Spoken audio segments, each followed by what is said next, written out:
মেয়ের গায়ে সামান্য আঁচড় লাগলে খুন করে ফেলবেন বরুণ। বলিউডের জনপ্রিয় অভিনেতা বরুণ ধাওয়ান। বর্তমানে তিনি 5 মাসের কন্যাকে নিয়ে দারুণ সময় কাটাচ্ছেন। তবে এই অভিনেতা হুঁশিয়ারি করেছেন তার মেয়েকে নিয়ে। মেয়ের গায়ে সামান্য আঁচড় লাগলে দুনিয়া পাল্টে দেবেন বরুণ। চলতি বছরের শুরুতে বাবা হয়েছেন বরুণ ধাওয়ান।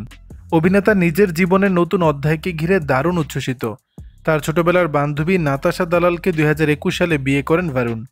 মেয়ে হওয়ার পর দ্য হলিউড রিপোর্টার ইন্ডিয়াকে দেয়া এক সাক্ষাৎকারে অভিনেতা বলেন, বাবা মা হওয়ার পর তাদের দুজনের মধ্যেই দায়িত্ববোধের নতুন অনুভূতি এসেছে। বরুণ বলেন, আমার মনে হয় যখন কোনো নারী বা যে কোনো পুরুষ বাবা মা হন, মায়ের জন্য এটি একটি আলাদা অভিজ্ঞতা। আমার মনে হয় তিনি মুহূর্তে একটি বাঘিনী হয়ে ওঠেন।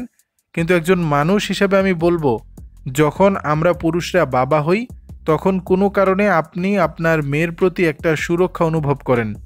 আমি নিশ্চিত যে আপনি পুত্রদের জন্য অনুভব করেন, তবে কন্যার প্রতি যদি কেউ তার এতটুকু ক্ষতি করে তবে আমি তাদের খুন করব। তিনি তার শৈশবের অভিজ্ঞতার কথা উল্লেখ করে বলেন, আমি আমার বাবা ডেভিড ধাওয়ানকে এখন একটু ভালোভাবে বুঝতে শুরু করেছি। তার নিরাপত্তাহীনতা, তার রেগে যাওয়া, ঠিক সময়ে বাড়ি থাকা, এসব নিয়ে তার উদ্বেগ। তিনি শুধু চেয়েছিলেন সবাই একসঙ্গে থাকুক, একটা পরিবার হয়ে। আমি কখনোই এটা বুঝতে পারতাম না। আমি বলতাম তার সমস্যাটা কি, আমি তো বাচ্চা নই, তাহলে কেন আমাকে ওরা কাছে রাখতে চায়। বরুণ ধাওয়ানের স্ত্রী নাতাশা দালাল 3 জুন মুম্বাইয়ের একটি হাসপাতালে একটি কন্যা সন্তানের জন্ম দিয়েছেন। দর্শক, বিষয়টি নিয়ে আপনাদের মতামত জানাবেন নিচের কমেন্ট বক্সে।